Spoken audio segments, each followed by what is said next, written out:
There's a strange thrill in seeking out the places where the past refuses to die. Some people chase the comfort of the familiar, but others are drawn to shadows, to the stories that linger in the walls and the whispers that echo long after midnight. If you've ever wondered what it's like to stand in a place where history and the supernatural collide, you're not alone. Tonight, I'm taking you on a journey to 5 real haunted places you can visit right now, if you dare. These aren't just legends or rumors. These are locations where the line between the living and the dead feels paper thin, and where visitors walk away with stories they never expected to tell. The first place on our journey sits in the heart of Philadelphia, its stone walls looming over the city like a fortress from another time. Easton State Penitentiary is more than just a relic of the past. It's a monument to human suffering, regret, and the kind of loneliness that seeps into your bones.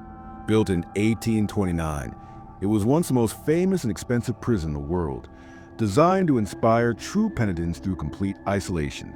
But what was meant to be a place of reform quickly became a breeding ground for madness. Inmates spent years in silence, their only company the echo of their own thoughts and the cold, damp stone that surrounded them, and it's no wonder that so many believe the spirits of those who suffered here never truly left. Visitors often mention the feeling of being watched, even when they're alone in the cell block. Shadows flicker the edge of vision. Footsteps echo down empty corridors, and sometimes a cold hand seems to brush your arm when no one is there. There are stories of a locksmith who, while working to open an old cell, was suddenly overwhelmed by a force he couldn't see. He described it as dozens of tormented faces swirling around him, their mouths open in silent screams. He left that day and never returned. Tour guide will tell you about Cell Block 12, where disembodied laughter is heard late at night, or Cell Block 4, where a shadowy figure is said dart from cell to cell, always just out of sight.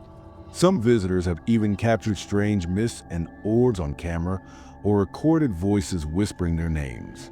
The most unnerving thing, though, is the silence. In a place built to break the human spirit, the quiet is heavy, almost suffocating, as if the building itself is holding its breath, waiting for something or someone to return. If you're brave enough, you can walk those same halls, stand in those same cells, and see if you feel the same chill that so many others have described. Easton State is open for tours year-round, and every October, it transforms into one of the most popular haunted attractions in the country. But even when the actors and props are gone, the real ghosts remain. Some say the penitentiary is a place where the past is never truly past, and where the walls remember every secret, every sorrow, every scream. From the cold stone of Philadelphia, our journey takes us south to the moss-draped streets of Savannah, Georgia, a city that wears its history like a second skin. Here, the past is never far away, and every corner seems to hold a story. The Marshall House stands as one of Savannah's oldest and most haunted hotels, its elegant facade hiding a history of war, disease, and death. Built in 1851, it served as a hospital during the Civil War and again during 2 yellow fever epidemics. Hundreds died within its walls, and some say their spirits never checked out. Guests at the Marshall House have reported all kinds of strange occurrences. Faucets turn on and off by themselves. Doors open and close in the middle of the night. Some guests have woken up to find their belongings moved or heard the sound of children laughing in empty hallways. But the most chilling stories come from those who have stayed on the 4th floor. Many guests have reported seeing shadowy figures standing at the foot of their beds, or feeling a cold hand grip their ankle as they try to sleep. Some have even claimed to see the ghostly figure of a Civil War surgeon, still making his rounds, his coat stained with blood. The staff is used to these stories. They'll even tell you which rooms are the most haunted if you ask. One guest, a woman named Lisa, shared her experience online. She said she woke up in the middle of the night to the sound of footsteps in her room. When she opened her eyes, she saw a man in a tattered uniform standing by the window, staring out into the night. He didn't seem to notice her, and after a few moments, he simply faded away. Lisa checked out the next morning, but she says she still dreams about that night. The Marshall House is still a working hotel, and you can book a room there anytime. Just be prepared for a night you'll never forget. The city outside may be filled with laughter and music, but inside these walls, the past is always waiting, Just beneath the surface, as we move from the American South to the windswept highlands of Scotland, the air grows colder, the shadows deeper. Edinburgh is a city built on layers of stone, of history, of secrets. Beneath its bustling streets lies a hidden world, the Edinburgh Vaults. These underground chambers were built in the late 1700s, originally intended as storage spaces for businesses above. But as the city grew, the vaults were abandoned and forgotten until people started to notice strange things happening in the streets above. The vaults became a haven for the city's poorest residents, as well as criminals, smugglers, and all manner of unsavory characters. Conditions were horrific, damp, dark, and infested with rats. Many people died down there, and some say their spirits still linger. Visitors to the Edinburgh Vaults have reported everything from sudden drops in temperature to the feeling of being watched. Some have seen shadowy figures darting between the arches or heard the sound of children crying in the darkness. There are stories of a ghostly woman in a black dress, known as the Watcher, who is said to follow visitors to the tunnels. Her footsteps echoing behind them point. One of the most famous stories is that of Mr. Boots, a tall, menacing figure who is said to stomp to the vaults, his heavy boots echoing off the stone walls. Some visitors have reported feeling a sudden, overwhelming sense of dread, or even being pushed by unseen hands. Guides say that if you hear the sound of boots behind you, it's best not to look back. The Edinburgh Vaults are open for guided tours, and many visitors come away with stories of their own. If you're looking for a truly chilling experience, this is one place you won't want to miss. The journey from the shadowy vaults of Edinburgh to the windswept mountains of Colorado is a long one, but the sense of unease never quite leaves you. There's something universal about haunted places. No matter where you are in the world, the feeling of being watched, of not being alone, is instantly recognizable. And if there's one place in America that has become synonymous with the supernatural, it's the Stanley Hotel in Estes Park, Colorado. The Stanley Hotel is a place where the line between reality and nightmare blurs. Its white facade gleams against the backdrop of the Rockies, but inside, the air is thick with stories. Built in 1909 by Freeland Oscar Stanley, the hotel was meant to be a luxurious mountain retreat, a place for the wealthy to escape the chaos of city life. But almost from the beginning, guests and staff began to notice things that couldn't be explained. Lights flickering on and off, pianos playing by themselves, and the sound of children running and laughing in empty hallways. Some guests have even claimed to see the ghostly figure of Mr. Stanley himself, checking in on his beloved hotel. But the most famous haunt at the Stanley is Room 217. This is a room where Stephen King and his wife stayed in 1974, and where King had the nightmare that inspired The Shining. Guests who stay in Room 217 have reported everything from their luggage being unpacked for them to the sensation of someone sitting on the edge of the bed in the middle of the night. Some have even seen the apparition of a woman in old-fashioned clothing, believed to be the ghost of Elizabeth Wilson, a former housekeeper who was injured in a gas explosion in the room in 1911. She survived, but many believe her spirit still lingers, tidying up after guests and making sure everything is in order. The hotel embraces its haunted reputation, offering nightly ghost tours and even hosting paranormal investigations. But even if you're just there for the scenery, you might find yourself glancing over your shoulder, wondering if that chill in the air is just a mountain breeze or something else entirely. The staff are used to the questions, the nervous laughter, the guests who check out early after a sleepless night. They'll tell you about the grand staircase, where people felt invisible hands guiding them, or the concert hall, where the sound of applause sometimes echoes long after the last performance. One guest, a man named David, shared his story online. He and his wife checked into the Stanley for their anniversary, hoping for a romantic getaway. But on their first night, David woke to the sound of someone whispering his name. He sat up, heart pounding, and saw a shadowy figure standing at the foot of the bed. The figure didn't move, didn't speak, just watched. David turned on the light, and the figure vanished. But the feeling of being watched never left. The next morning, they found their suitcases unpacked, their clothes neatly folded on the dresser. David says he's never been so eager to leave a hotel in his life. From the Grand to the Stanley, our journey takes us across the Pacific to a place where the forest itself seems to breathe. At the base of Mount Fuji in Japan lies Aokigahara, the Sea of Trees. This dense, tangled forest is beautiful in the daylight, with sunlight filtering through the thick canopy and moss covering the ground like a green carpet. But as the sun sets, the forest changes. The air grows colder, the silence deeper, and the sense of being watched becomes almost unbearable. Aokigahara is infamous for its association with death and the supernatural. For centuries, the forest has been the subject of ghost stories and legends. Locals believe it is haunted by eerie, restless spirits of the dead who cannot find peace. Visitors to Aokigahara have reported all kinds of strange phenomena. Some say they've heard whispers on the wind or seen shadowy figures moving between the trees. Others have felt an overwhelming sense of sadness or dread, as if the forest itself is alive and watching. There are stories of people being led off the path by unseen forces, or feeling as though they're being followed by something they can't see. One of the most chilling accounts comes from a man named Kenji, who visited the forest with a group of friends. They were careful to stick to the main trail, but at one point, Kenji wandered off to take a photo. He says he suddenly felt a cold hand grip his shoulder, and when he turned around, there was no one there. He ran back to his friends, but for the rest of the day, he felt as though something was following him just out of sight. When he developed his photos later, he found a strange, misty shape in the background of the shot he'd taken in the forest, a shape that looked almost like a face.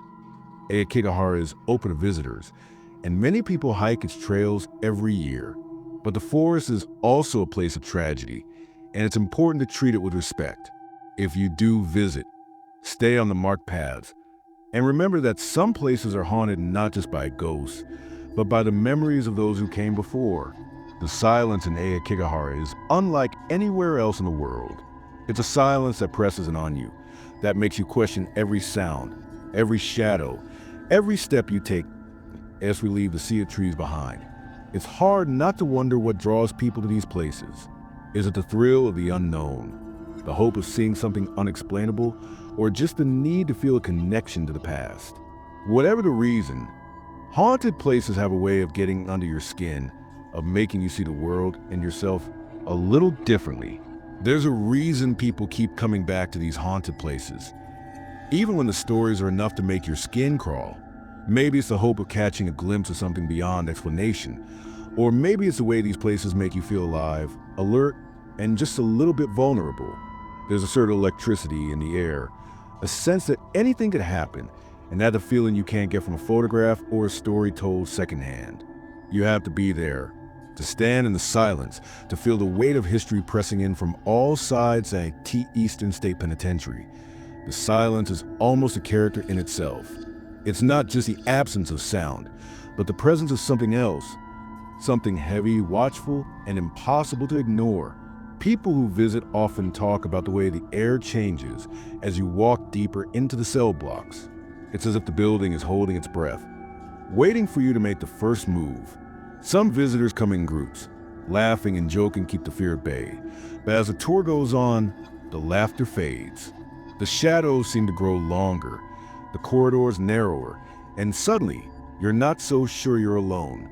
It's in these moments that the stories start to feel real, not just tales from the past, but warnings to the present. That in Savannah, the Marshall House stands as a reminder that beauty and horror can exist side by side.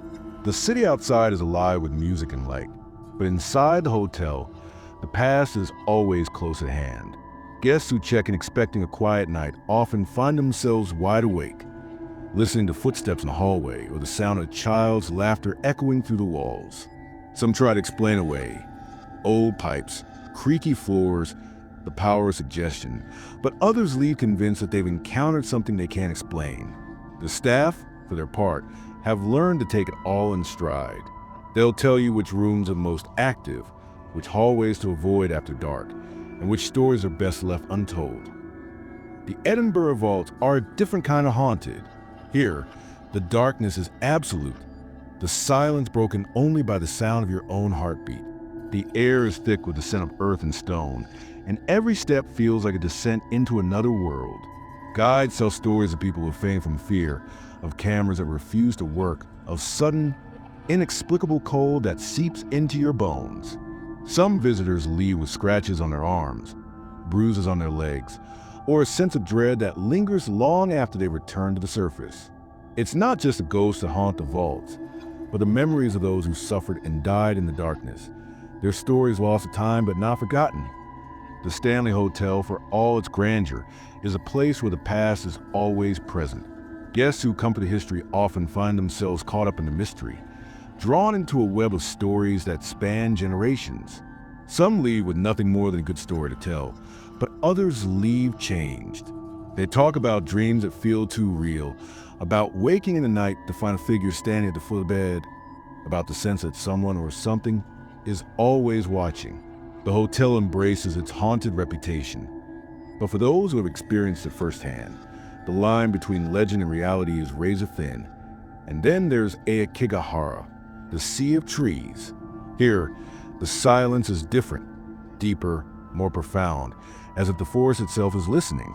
Visitors talk about the way the light changes as you move deeper into the woods, about the sense of being watched from just beyond the trees.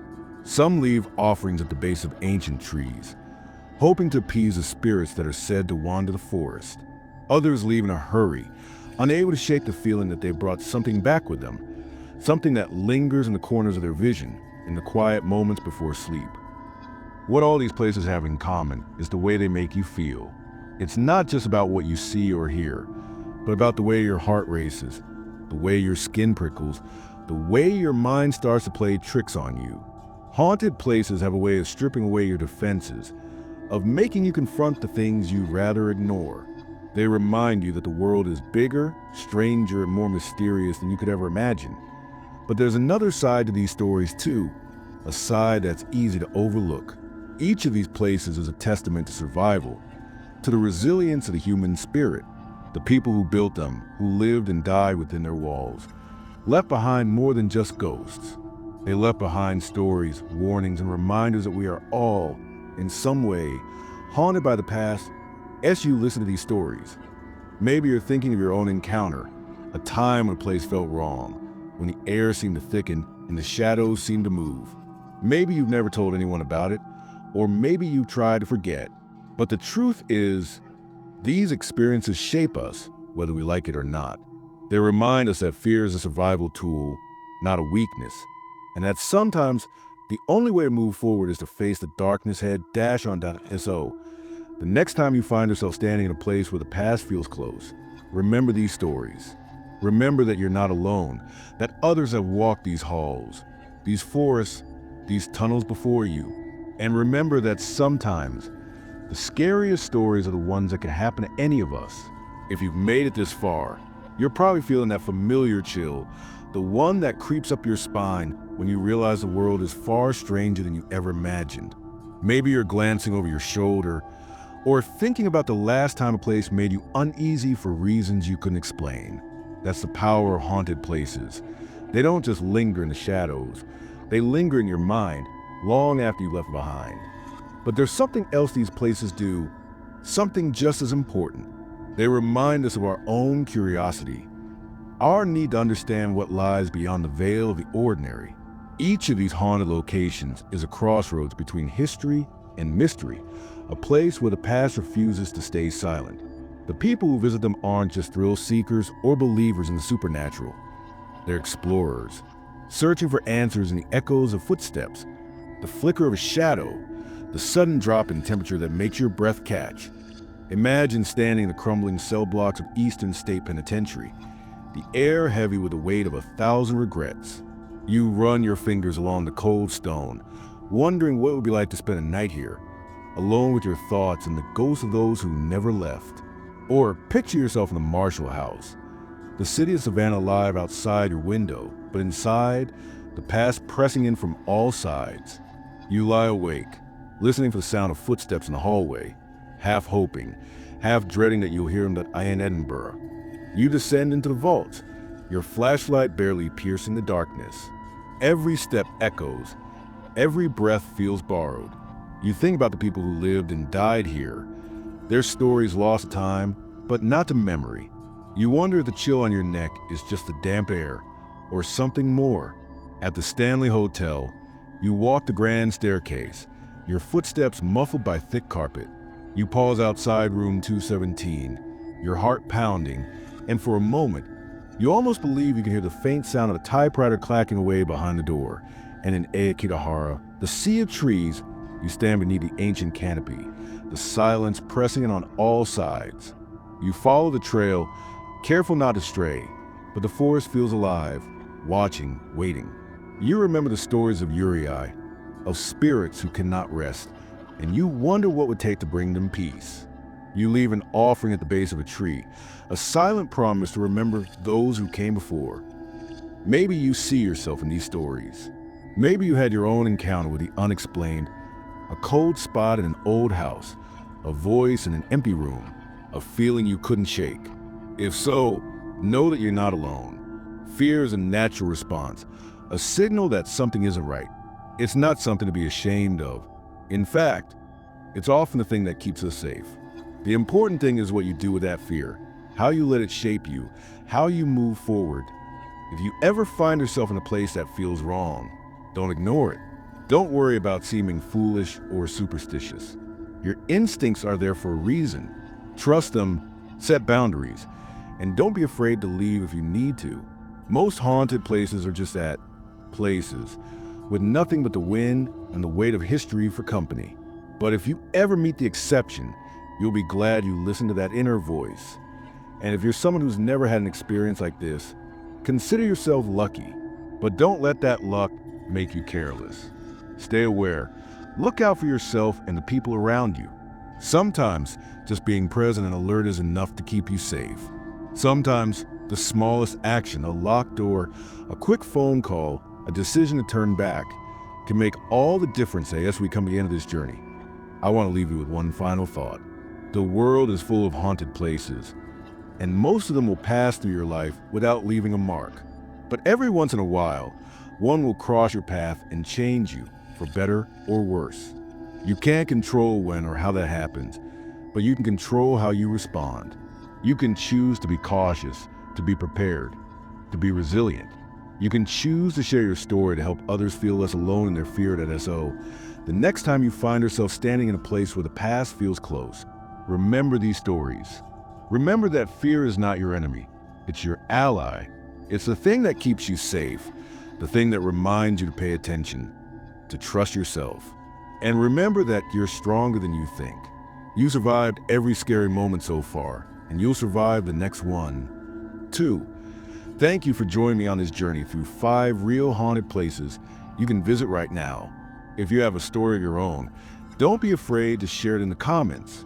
You never know who might need to hear it, who might find comfort in knowing they're not alone. Stay safe, trust your instincts, and remember, sometimes the scariest stories are the ones that can happen to any of us.